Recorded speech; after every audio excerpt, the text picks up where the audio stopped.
तिष्ठते ज्ञान रूपेण नर रूपम कबीर भव। वासना जाल सर्वत्रम कृपा दृष्टि विनश्यते। तम कबीरम गुरुं वंदे ज्ञानेनायधिकं भव। जड़यध्यास महाबंधम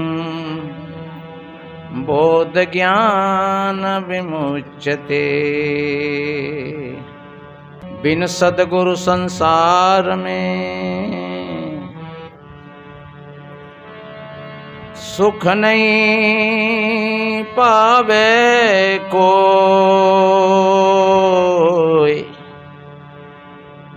अमृत सुख जब ही मिले सद्गुरु कृपा हो। अमृत सुख जब ही मिले सद्गुरु कृपा हो।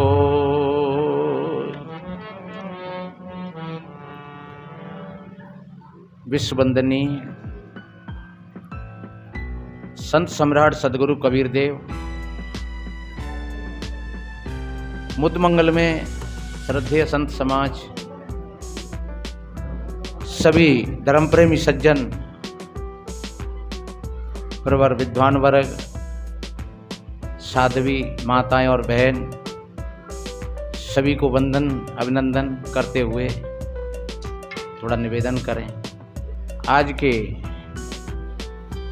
भंडारे के बारे में तो आपको बता ही दिया था महात्मा जी ने। ये भक्त रघुवीर इरादत नगर से उनका बच्चा मिल गया, लेकिन फिर भी वो सेवक है और दान करने की उसकी प्रवृत्ति रही। 1.5-2 साल पहले स्कूलर को भी वही रख गया था।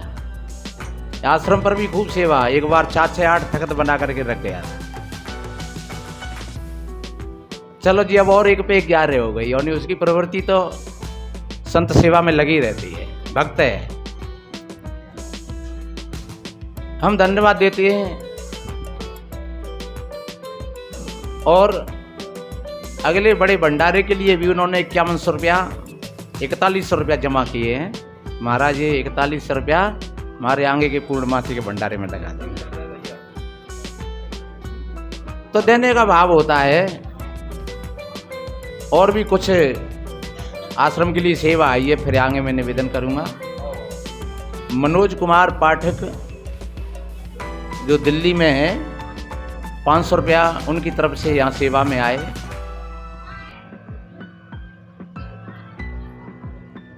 ₹500 सूरज मौर्य, ग्राम गिलौली, तहसील मोहम्मदी, जिला लखीमपुर, खीरी लखीमपुर है, यूपी। 1100 रुपया भक्त शिवराम, बाड़ी रोड, धौलपुर। 3000 रुपया चेंदालाल जी, साल है नगर, लखनऊ, यूपी में है।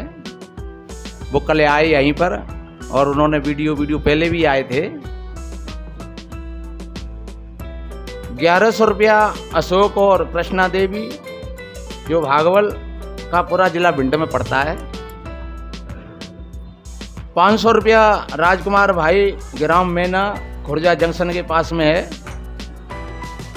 1100 रुपया कैलाश चंद मुरार, ग्वालियर। ये तो प्रति संडे को आते हैं, जब से यहाँ जुड़े हुए हैं, तो संतों की सेवा प्रसाद। 1100 रुपया राधे श्याम, हर्षना देवी, चौड़ा खेड़ा, यही धौलपुर में ही पड़ता है। 500 रुपया लच्छीराम महात्मानंद की बगीची, धौलपुर। 500 रुपया मुरारी लाल महात्मानंद की बगीची। और आज का भोजन भंडारा भक्त रघुवीर जी की तरफ से इन सभी दानवीरों के लिए कोट कोट साधुवाद, धन्यवाद। सभी एक ताली बता दें। फलते फूलते रहें।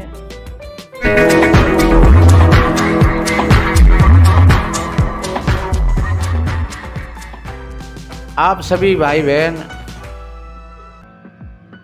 प्रति संडे को यहाँ पर सत्संग का लाभ लेते हैं और लेना ही चाहिए।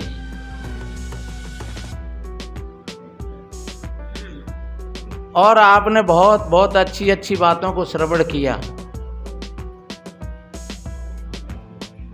वास्तव में जब तक ये बातें हमारी समझ में नहीं आती हैं तब तक हमें सुख शांति नहीं मिलती है। एक व्यवहार और परमार्थ ऐसे समझो एक लाठी के दो छोर, एक ही सिक्का के दो पहलू। अभी जो किरण भजन गा रही थी तो आखिरी पंक्ति में कहा, दो कुल की तुम लाज लक्ष्मी, यही अरमान हमारे। सदगुरु कबीर साहब जी के बीजक के एक पद में आता है, मायरी में दोनों कुल उजियारी। दोनों कुलों को प्रकाशित करने वाली। दोनों कुलों का मतलब होता है हम संसार में आए हैं तो संसार में भी हम ऐसा कुछ करके जाएं जो लोग हमको याद करते रहें, और परमार्थ में हम अपने जीवन के लक्ष्य को प्राप्त कर लें। तो ये दोनों मार्ग हो गए आपके सही। अगर आपके दोनों मार्ग ठीक हैं, आप जागरूकता के साथ होश के साथ अपना जीवन जीते हो, और इन बातों में ज्यादा पढ़ाई लिखाई की भी विशेष जरूरत नहीं है, क्योंकि जितना ये मार्ग सरल है उतना कुछ हम जैसे विद्वान लोगों ने इसको टेढ़ा मेढ़ा भी बना दिया है। बताती हैं एक बार की बात। कोई एक छोटी सी गाड़ी किसी रास्ता से गुजर रहे लोग, तो छोटी गाड़ी थी और वहां कीच थी ज्यादा, और कोई नहीं था, जंगल सुमसाम, और थोड़ी सी जगह में ही वो कीच थी, और उसमें वो गाड़ी फंस गई। अब वो बेचारा सोच रहा कि अब क्या किया जाए, गाड़ी तो निकले, कैसे निकले। अब देख रहा है इधर उधर, उसने झांक करके देखा तो एक कोई छोटे से झाड़ की छाया में दो लोग बैठे थे। उन्होंने कहा, भैया ये हमारी गाड़ी फंस गई है, आप थोड़ी सहायता करो, हमारी गाड़ी निकल जाए। बोले, सहायता तो हम कर देंगे, तुम्हारी गाड़ी को निकलवा देंगे, पर पैसा लगेंगे। तो बोले, भैया पैसा ले लियो। तो पैसा लेंगे हम 1000 रुपया। अरे यार के ज्यादा काम तो नहीं है। बोले, ज्यादा थोड़ो देख ले, अगर गाड़ी निकलवानी होए तो 1000 रुपया दे दे। पाठशाला मनती हुई गई। कहीं गंगा जी की तरफ कार्यक्रम था, तो सवेरे ही हमने सोची चलो गंगा जी में स्नान कर आवे। अब आए तो तैयार ढींगा, चलो देखे आगे सो जाके पहुंच गए। तो हमने गई अपने गुड्डू ते मैंने कही, बेटा एकांत में ले चले। सो एकांत में ये कचला घाट की बात है। सो एकांत में ले गए, 1 किलोमीटर दूर है। तो इतने तो गाड़ी फर चली गई। अब उधर से वो नादो करके तैयार भये और जाने धीरे से उठाई गाड़ी, सुपट बैठ गई रेता में। अब नहीं गाड़ी कैसे हूँ, रेता में बैठ गई। अब हमने कही, भाई अब गाड़ी कैसे निकले। फिर हमने इशारों करो, 2-4 लोग उधर थे, तो फिर उन्होंने और बुलाए 2 मोड़े। हमने कि भैया गाड़ी निकलवा जाए, कैसे हूँ करके। बोले, बाबा गाड़ी तो निकल जाएगी। हमें निकालते हो भैया कि बाबा रुपया 500 लगेंगे। मैंने कहा, यार 500 रुपया, हाँ के देख लो तुम। तो मैं कहा, तुम ट्रैक्टर लाओगे कि क्या करोगे, क्या नहीं करोगे, कैसे निकालोगे, कि जाते तुम्हें कोई लेना देना नहीं है, आप तो हाँ करोगे 500 रुपया देंगे। अब गाड़ी थोड़े छोड़ देंगे। हमने कि चले भैया ऐसी बात है तो 500 ले लिए। अब वे 2 जने हते हुए, एक तो प्यार प्यार से लाए के माने जगह भगे ने करेंगे थोड़ी सी आगे के पहिए में थे और प्यार से डायरेक्ट है वाने बैठ गाड़ी में ऐसी रेस दई वाने पूरी शक्ति से तो फर फर फर फर फर फर वाने 1 मिनट में गाड़ी फड़क बाहर। बाबा 500 है गई। मैंने कही ये भले आदमी हो भैया, महात्मा लोग हाथों को ऐसे नहीं पति तो लेते हैं वहां।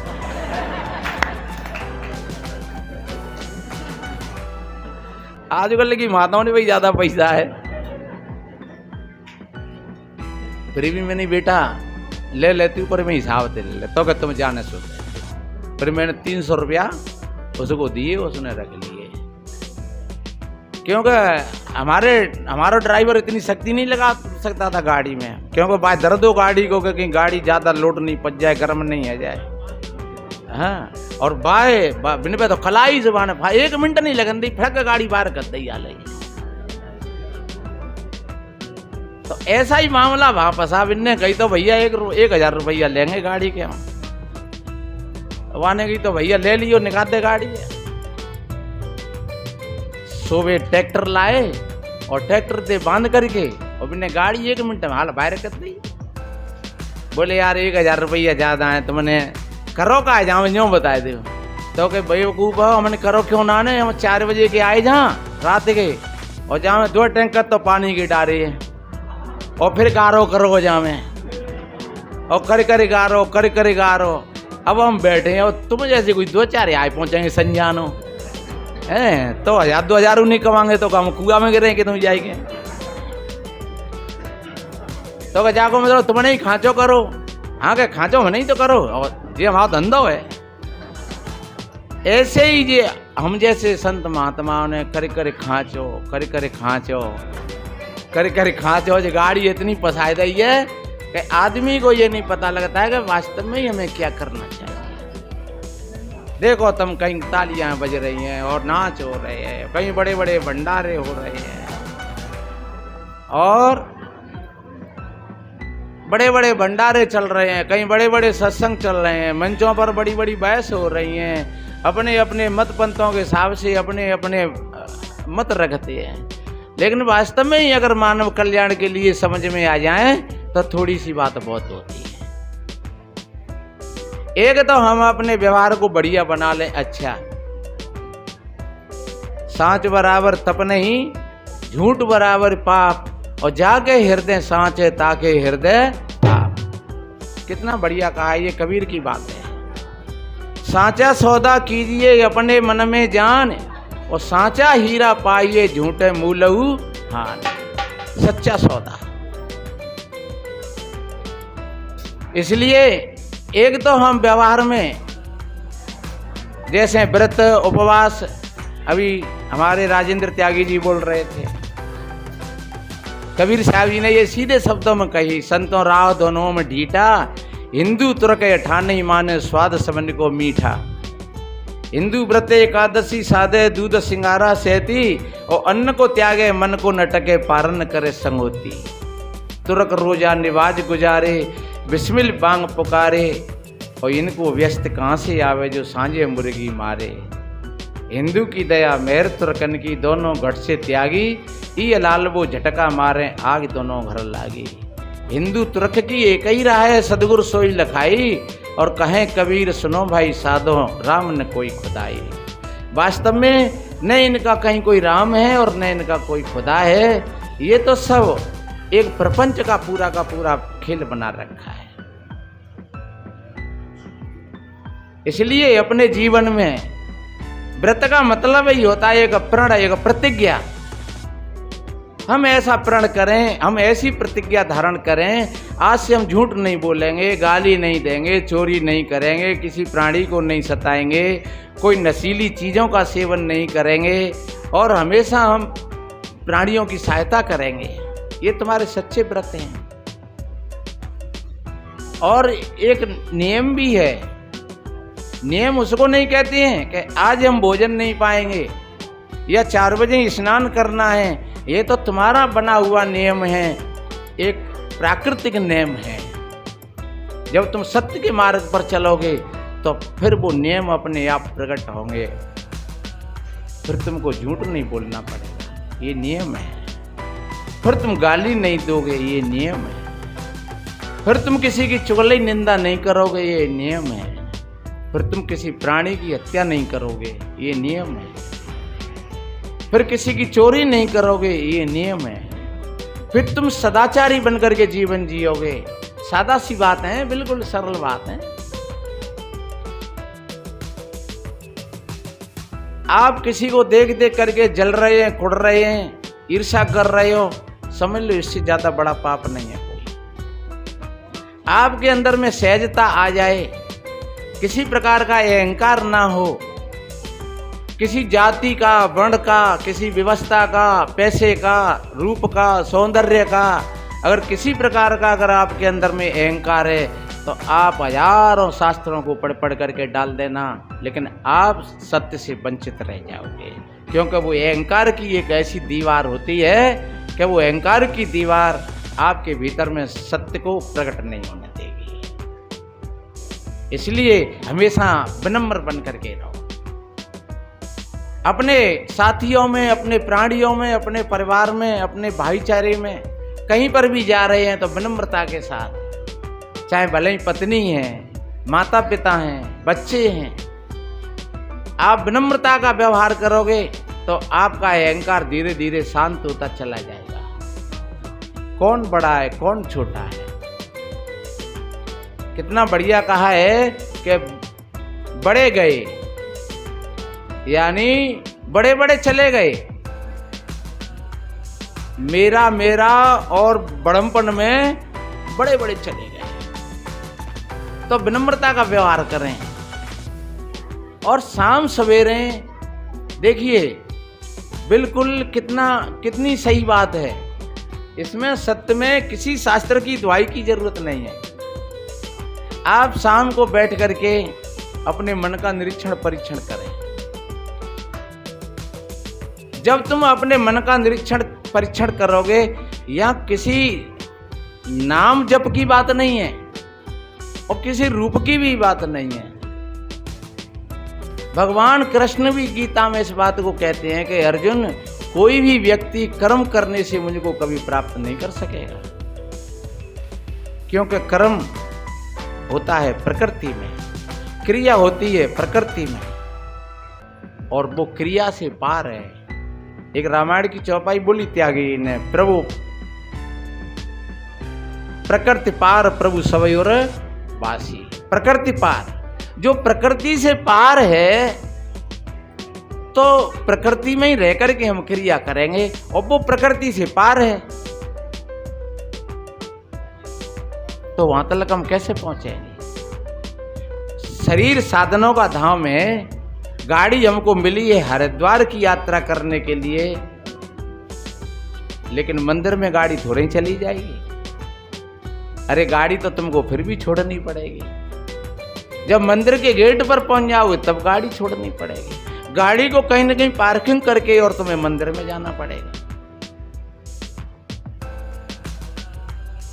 इस तरीका से अपनी स्थिति के लिए आप चुप शांत बैठे हो। जब आपके अंदर में बिल्कुल दुनिया की कोई चीज नहीं है, तब समझ लो कि अब हम अपने परमात्मा के पास में, अपने पास में। जब तुम्हारे अंतःकरण पर स्टॉपेज लग गया और भी हमारे अंदर में विचार चल रहे हैं, हम कोई किसी नाम को जप रहे हैं या किसी रूप को देख रहे हैं, रामायण में भी इसका खंडन कर दिया है। पहले बाबा गोस्वामी तुलसीदास जी ने राम की वंदना करी और फिर नाम से हट करके फिर नाम की वंदना करी, और फिर जब आगे चल करके उन्होंने नाम और रूप दोनों को हटा दिया। कितना बढ़िया कहा है कि ब्रह्म सुख है अनुभव है अनूपा, अकतय नाम नामन रूपा। जब उसका कोई नाम ही नहीं है, कहते हैं कि भैया भगवान तो निराकार है। आप विचार करिए, परमात्मा है वो निराकार है, निर्गुण है। और जब निराकार है, निर्गुण है, तो फिर तुम उसका नाम क्या दोगे? अरे जहां तो ये गई है कि बिना रूप का नाम ने देखा। नाम होता है तो रूप का होता है, और जहां कोई रूप नहीं है तो फिर नाम कैसा? तो ये एक अलंकार है किसी बात को समझाने के लिए, बात को समझाने के लिए, क्योंकि हम बोल कुछ रहे हैं और कह कुछ रहे हैं। कैसे? जैसे कोई रिक्शा वाला जा रहा है और आपने संकेत दिया रिक्शा, तो रिक्शा थोड़ा ही बोलेगा, पर रिक्शा को जो चला रहा है वो देखेगा कि मेरे को बुला रहा है, ए हरी साहबी, तो हरी साहबी थोड़ा ही बोलेगी। लेकिन जिसके गले में हरी साहबी डली होगी वो देखेगा पीछे को लौट कर। वो मात्र एक संकेत है। ऐसे ही जो नाम और रूप की बात करते हैं तो वो एक संकेत है, अन्यथा वो नाम और रूप। कितना बढ़िया कहा है कि नाम की यगिन बड़ी संसार में, नाम की था किन्हू नहीं पाई, चकित भय सब अपार कहिए, कहा कहूं लग नाम बढ़ाई। अरे नाम तो जड़ तू तो चेतन है, और वेद ग्रंथ सब देत गवाई, और नाम से जीव को न बंधन छूटे, ज्ञान दासियों सत्य जनाई। अरे भैया नाम तो जड़ है और तू चेतन है। नाम कहे से मुक्ति पावे तो नाम कहे दुनिया तर जावे, क्योंकि नाम सब ले रहे हैं। अब रामायण में कहिए कि जासो नाम सुमिरत एक बारा। अब एक बार की क्यों कही? और दुनिया तो लगी है दे भैया रट रही है, 24 घंटा लगी है दे भैया, और बहनों करें कि एक ही बार में कल्याण हो जाओ। तो वो मात्र संकेत है। नाम लेत भव सिंधु सुकाई, वो एक संकेत है। जब नाम लिया जैसे ही और ये संसार रूपी सागर सूख गया, इसका भाव क्या है? इसका भाव यह है जब तुम अंतर्मुख हुए और तुमने अपने अंतःकरण की परिधि को तोड़ा, तुम उस पार हो गए। बस संसार सागर तुम्हारे पास में नहीं है, वहां सूख गया संसार पूरा का पूरा। वहां तुम्हारे पास कोई नहीं है, न तुम्हारा बेटा है, न बेटी है, न रुपया है, न पैसा है, न घर है, न मकान है। कैसे? उदाहरण के लिए जैसे आप गहरी नींद में सो गए, सुसुप्ति अवस्था में चले गए, और तुम्हारा नोटन को तकिया सिराने धरो है, लेकिन फिर भी तुम्हारे पास नहीं है। प्यारे से प्यारा बेटा पास में सो रहे हो, लेकिन फिर भी पास में नहीं है। तुम कोठी में सो रहे हो 9 करोड़ की में, लेकिन फिर भी कोठी में नहीं हो। तो वो एक संकेत है। जो गहरी नींद का जो संकेत है वो मृत्यु का संकेत है। और अगर ये बात समझ में आ जाए तो वहीं से फिर तुम्हारी ज्ञान की समाधि प्रकट हो जाएगी। जब वो स्थिति आ जाए एक क्षण के लिए, सदगुरु कबीर साहब जी ने इसको सिर्फ क्या कहा है कि आप साक्षी होकर के देखिए अपने मन को, आप देखते रहिए, आप कुछ मत करिए। एक उदाहरण पहले आपने कई बार सुना होगा। एक संत जी ने कहा अपने शिष्य थे, बड़ी अच्छी बात है समझने के लिए और बहुत बड़ी ऊंची बात है। एक छोटी सी जंगल की नदिया मिली, और नदिया मिली तो उस नदिया में उनके देखते देखते 2-4 जंगली जानवर निकल गए। तो जो 2-4 जंगली जानवर निकल गए तो पानी गदला हो गया। तो वहां से दोनों गुरु और चेला निकल गए, जाकर के कहीं आगे पहुंचे, 1-8 किलोमीटर निकल गए। तब गुरु ने कहा, बेटा हमें प्यास लगी है। बोले, गुरु महाराज वो नदिया थी छोटी सी, बाह में भैंस गाय निकल गई तो पानी गदला हो गया। अब तो पानी कहीं आगे देखेंगे, चलो। गुरुजी ने कहा, बेटा आगे जंगल है, पानी मिला नहीं मिला, तुम लौट करके चले जाओ, पानी ठीक हो गया होगा। तो अब गुरुजी की आज्ञा को कैसे टाले, जाकर के और चेला पहुंचा हुआ, तो अभी पानी ठीक नहीं हुआ। जब पानी ठीक नहीं हुआ तो उसने और प्रयास किया, उसमें घुस गया, अब हाथों से कर रहा है, लेकिन पानी और गदला होता गया। जितना जितना उसने उसको शुद्ध करने का प्रयास किया उतना उतना और गदला होता गया। और खींच करके लौट करके आया अपने गुरुजी के पास। बोले गुरुदेव, मैंने पहले ही कहा था कि पानी ठीक नहीं हुआ है, लेकिन आपने नहीं मानी। अब चलो कहीं आगे देखा जाए। गुरुजी ने कहा बेटा आगे कोई भरोसा नहीं है, आप थोड़ा और चलिए, अब की ओर चला जा और तू कुछ करना मत। अगर पानी ठीक नहीं हुआ हो तो तू चुपचाप किनारे पर बैठ करके देखना। तो फिर जाकर के गया और जाकर के देखा तो पानी बहुत ठीक हो गया, लेकिन फिर भी पूरा ठीक नहीं हुआ। तो किनारे पर जाकर के बैठ गया। अब बैठ कर देख रहा है, कर कुछ नहीं रहा है, सिर्फ बैठा है। और 1 घंटा में पानी बिल्कुल साफ हो गया और एकदम उसका चेहरा भीतर से खिल गया। उसने हाथ बढ़ाया, फिर उसमें घुसा भी नहीं, अपनी तुमी को पानी से भर के और आया वापस। बड़ा चित्त प्रसन्न था, आकर के पैर छुए, कहने लगा गुरुदेव अब पानी मिल गया। बोले बेटा पानी को स्वच्छ करने के लिए तुमने क्या किया था? बोले गुरुदेव मैंने कुछ नहीं किया था, पहले तो मैंने बहुत कुछ किया था, लेकिन अब की बार मैंने कुछ नहीं किया, मैं सिर्फ बैठ करके देखता रहा। गुरुजी ने कहा बेटा ये तो मैं तुझको समझाने के लिए कह रहा था, ये तो बाहर की नदी है, ये हमारे अंदर में भी ये बेचारों की नदी हरदम बहती रहती है। और जब तक ये बेचारों की नदी पर स्टॉपेज न, क्योंकि जामे तो पशु कूदते रहते हैं, कहीं काम के विचार आए तो कहीं क्रोध के विचार आए, कहीं लोभ और मोह के विचार आए, कहीं किसी को मिटाने के विचार आए, किसी को बनाने के विचार आए। और ये तो हर वक्त चलता रहता है, दिन में चल रहा है, शाम को चल रहा है, तुम खाट पर लेट गए चल रहा है, जब तुम सो गए तो फिर नींद में सुपन में वही गाड़ी शुरू हो गई, फिर तुम सुपन देख रहे हो। अगर स्टॉपेज लगता है थोड़ी देर के लिए तो कब लगता है? जब गहरी नींद आ जाती है, वो सुसुप्ति। जब मन शांत हो जाता है और वही सुसुप्ति नींद है गहरी, वही तुम्हारे लिए तुम्हारी ऊर्जा है, तुम्हारी शक्ति है। जब तक वो नींद नहीं मिले, तुम सब रात सपने देखते रहो, तो तुम सवेरे खड़े होगे तो कहोगे सोते रहे पर नींद बढ़िया नहीं आई।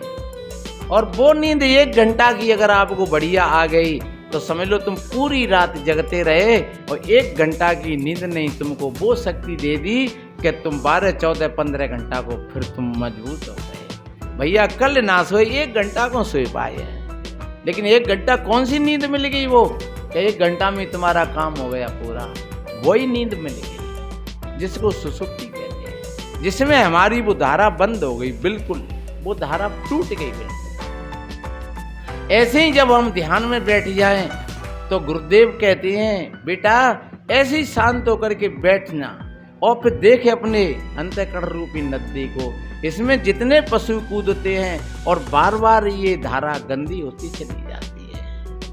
कहीं काम का पशु, कहीं क्रोध का पशु, कहीं पत्नी ने कुछ कह दिया पति से, हो गया कतला पानी। कहीं पति ने कुछ कह दिया पत्नी से, हो गया कतला पानी। कहीं बेटा ने कुछ कह दिया बाप से, हो गया कतला पानी। कहीं बहू ने कुछ कह दिया सास ससुर से, हो गया कतला पानी। अब सब रात नींद नहीं आ रही है, करवटें बदल रहे हैं पानी, और उसको बहुत समझा रहे हैं। अरे यार कह दे कोई बात ना है गई सो है गई, चले अपनो ही मोड़ आओ, कह दई तो कह दई, चले हमारो दोस्त हो कहू ने गाली दे दी तो दे दी, बहुत समझ आ रहे हैं, पर फिर भी वहाँ की वहीं पहुँच जाते घड़ी घूम घाम करके, घड़ी वहीं पूंज जाते घूम घाम करके, और नींद ना नहीं आ रही। सब रात है गई बई केंद्र पे घूमते घूमते। तो मेरे बहन भाइयों तुम पर नाम भी ले रहे हो, तुम किसी देवी देवता का स्मरण कर रहे हो, लेकिन वो पानी और गदला होता चला जाता है, और गदला होता चला जाता है। तो मेरे बहन भाइयों ये संसार है, इस संसार में हम रह रहे हैं, तो यही स्थिति से हम सभी गुजर रहे हैं। ऐसा नहीं है, हमारे सामने भी परिस्थितियां आ जाती हैं, कहीं मंच पर बैठे हुए हैं और कहीं कुछ लोगों ने बक दिया तो कहीं कुछ वैसी शंका आ गई, कहीं कुछ हो गया। लेकिन इसके सिवाय फिर और कोई उपाय नहीं है। आपके पास में जब तक ये चाबी ये नहीं मिलेगी तब तक आप नाम और रूप के चक्कर में रहोगे, तो ये नाम और रूप दोनों तुमको उस किनारे तक नहीं पहुंचने देंगे। इसलिए मैंने निवेदन किया, आज का बड़ा ही सुंदर अवसर है। एक तो अपने घर परिवार में बढ़िया समता बना करके रखें, दूसरे अपने मन और इंद्रियों में समता बना करके रखें, और तीसरे जब जब मौका मिले तो अपने ध्यान पर बैठे, साधना पर बैठें। और अगर गलत शब्द निकल गए हैं हमसे तो उन शब्दों पर हम पश्चाताप करें। हमने किसी से अगर बोल दिए हैं गलत शब्द तो हम उसका पश्चाताप करें और फिर उससे क्षमा मांगें। और अपने से अगर कोई बोल गया है गलत शब्द तो फिर हम अपने आप में भी समझें इस तरीका से कि इसने जो गलत शब्द बोला है तो क्यों बोला है, और चलो बोला है तो फिर देखें जी कमी किसी ने हमसे गुंडा गमार कहा है तो कहीं हमारे भीतर में कोई गुंडा गमार छुपा तो नहीं बैठा है, क्योंकि हमें तो ना दिख रहा। कोई हमसे कह देगा जी बड़ो बेकार साधु है तो बापे हम विचार करें कि हम कहूं बेकार तो ना आता ही वास्तव में। एकदम ऐसा नहीं, अगर एकदम अगर उल पड़े तो समझ लो कि तुम्हारे अंदर में वो शक्ति नहीं है, क्योंकि फिर वो अहंकार है। और अहंकार एक ऐसे समझो जैसे कहोगे शरीर में गहरो घाव, जैसे नेक फोड़ा में लग जाए कौके में, पहले तो घाव होती ही है और फिर नेक सही और रह जाए तो एकदम बिलबिलावन पड़ जाते हैं। ऐसे ही हमारे अंदर में अहंकार है। कोई हमसे अगर खोटे शब्द बोल देता है तो मानो वो हमारो अहंकार रूपी घोड़ा पे ऐसी चोट लगती है कि फिर हम बिलबिला जाते हैं, जाके हिम्मत कैसे हो गई ऐसा कहने की। नहीं, थोड़ा धैर्य रखो, थोड़ा विचार करो। अगर उसने कहा है तुम्हारे भीतर में कोई चीज छुपी बैठी है तो उसको निकालने का प्रयास करो। और कभी मिले वो व्यक्ति तो उससे कह देना भैया क्षमा करना, तेने बहुत अच्छी बात बताई थी मुझे। और अगर तुम्हारे अंदर में वास्तविक नहीं है वो चीज तो फिर आज नहीं तो कल वो व्यक्ति कभी मिलेगा और क्षमा मांगेगा, और नहीं मांगे तो फिर बाढ़ में जान दे। जब हमारा चेहरा सही है तो और फिर कोई कहे कि भैया कालो चेहरा कालो चेहरा कालो चेहरा, अरे तो अब हमने शीशा में देख लो, 2 4 6 10 लोग है भैया देखिए हमारे चेहरा पर कार्बल तो नहीं है, और भैया कहे ना ने बिल्कुल ना नहीं, पर हमने शीशा में देखो बड़ी गहराई से चेहरा हमारो सही है, और फिर कह रहे हो तो फिर बकिरो है, फिर उसका दिमाग खराब है। तो तुम दोनों स्थितियों में ठीक रहोगे। इसलिए अपने परिवार को बढ़िया संभाल करके रखो, बच्ची बच्चाओं को बढ़िया अच्छे कपड़े पहनाओ, अच्छी शिक्षा दो, अच्छे संस्कार दो, घर द्वार को बिल्कुल झाड़ बुहार करके बढ़िया रखो एकदम। अपने गली गिरारे खरंजा सबको बढ़िया, नालियों को बिल्कुल साफ करके रखो, और बढ़िया अच्छे कपड़ा चाहे भले पुराने हों चाहे भले ही कम पैसे के हों लेकिन साफ हों, बिल्कुल सुधरे हों। बच्चा चाहे 2 बार नहीं 6 बार नवाना पड़े लेकिन उसको 6 बार नवाओ, उसको बढ़िया साफ सुथरा बना करके रखो। बड़े बूढ़े हैं घर में, बढ़िया खूब अच्छी उनकी सेवा करो। उनके आशीर्वाद इतने बरसेंगे तुम्हारे ऊपर कि तुम्हारे पास में कभी किसी प्रकार की कोई कमी नहीं आती। तुम्हारा जीवन हरा भरा बना रहेगा और तुम्हारा आध्यात्म में भी मन लगा रहेगा। बेटी और बेटा तुमने अगर बढ़िया बना दे, तुम्हारी बेटी ने जाकर के किसी के घर को बढ़िया संभाल लिया तो फिर तुमको उसके बदले में बढ़िया बहू मिल गई अच्छी। हमारे जे बैठे महाराज सिंह जी, ये ले गए हमको अपने घर पर एक दिन। इनकी बहू आर्य समाज में अच्छी विद्वान है, और विद्वान तो विद्वान होते हैं, चाहे आर्य समाजी हो, चाहे कबीरपंथी हो, चाहे वैष्णव कोई भी हो। तो घर पर ले गए हमें, तो बेचारी ने इतना स्वागत सम्मान किया। और फिर विशेष बात कौन सी, हम छत पर गए तो छत पर ऐसे ऐसे फूल लगा करके रखे हैं, देखो कितने हम लोग आलसी हैं, हम लोग आश्रम पर नहीं लगा पाते हैं। आश्रम पर हम यूँ नहीं लगा पाते हैं, कब रुक ही ना पाते ही। आज लगाए देंगे 2 दिन पीछे 3 दिन में तो सूख जाएंगे, हम आएंगे तो हम। और ये चीजें होती हैं अपने अंगों की।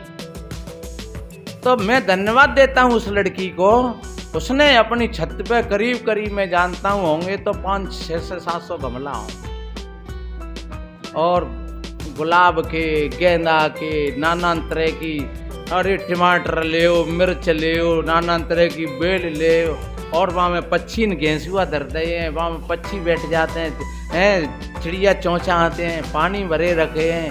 मैंने कहा बेटा जय मेला मामा, हाँ महाराज मैं तो जय में मतलब मुझे बड़ा आनंद आता है। मैं शास्त्रों को भी पढ़ती हूँ, और देखो बच्चा उस पर भी है। कोई ऐसा नहीं है कि वो बिल्कुल घर से विरक्त हो, घर का काम भी होगा। उसके घर पर कोई झाड़ू पोछा करने वाले नहीं आते हैं, क्योंकि वो स्वयं मेहनत करती है। तो ऐसे आदमी, चाहे बहन बेटी होए, चाहे आदमी होए, एक प्रेरणा के स्रोत बन जाते हैं समाज के लिए। कि देखो ये भी एक व्यक्ति है कि अपने घर परिवार को देखते हुए, अपने बच्चों को देखते हुए, अपने बड़े बूढ़ों को देखते हुए, और 50 हजारों पौधा लगा रखे हैं, उनको शाम सवेरे पानी देते हुए, उनकी देखभाल करते हुए, कटिंग करते हुए, अपने घर को साफ शुद्ध बना करके रखने के लिए, और शास्त्र का भी अध्ययन है। तो देखो कितना काम है। तो मेरे बहन भाइयों, संत तो जगाते हैं इस तरीके का अपना जीवन बनाओ सभी भाई बहन। और जब ऐसा जीवन होगा, और मेहनत करने से कोई शरीर पर थकावट नहीं आती है, मेहनत करने से और शरीर बढ़िया बनता है। और ऐसी चीज़ों को जब देखते हैं हम, तो बड़ा चित्त प्रसन्न होता है। फिर तुम बैठ जाओ ध्यान के लिए ऐसी जगह पर, हाँ, तुम्हारी बन गई साधना बढ़िया। तुम्हें कौन से जंगल की जरूरत पड़ेगी, क्या छोड़ने की जरूरत पड़ेगी, काये पकड़े हो तुमने कुछ पकड़ा ही नहीं है। जब मौत का एक झटका चांटा लगता है, सबका सब पड़ा रह जाता है, छुट्टी भाई। इसीलिए सदगुरु कहते हैं पहले ही समझ लो इस बात को। जो पहले समझ लोगे इस बात को, आपका जीवन बढ़िया बन जाएगा, अच्छा बन जाएगा, सुंदर बन जाएगा। तो मेरे भाई बहनों, सभी इन पंक्तियों को अपने चित्त में धारण करते हुए अपने जन्म और जीवन को सुंदर बनाएं, अच्छा बनाएं। आपका जीवन अच्छा बनेगा, खुशहाल बनेगा। इस विषय पर किसी भाई बहन को कोई शंका हो तो वो हमसे कभी भी बात कर लें बैठ करके। और संतों का यही भाव होता है, सर्वे भवन्तु सुखिनः, सर्वे सन्तु निरामया, सर्वे भद्राणि पश्यन्तु मा कश्चित् दुःख भाग् भवेत्। सभी के जीवन में आनंद हो, सभी का मंगल हो। इन्हीं शुभ मंगल कामनाओं के साथ बोलिए सदगुरु कबीर साहिब।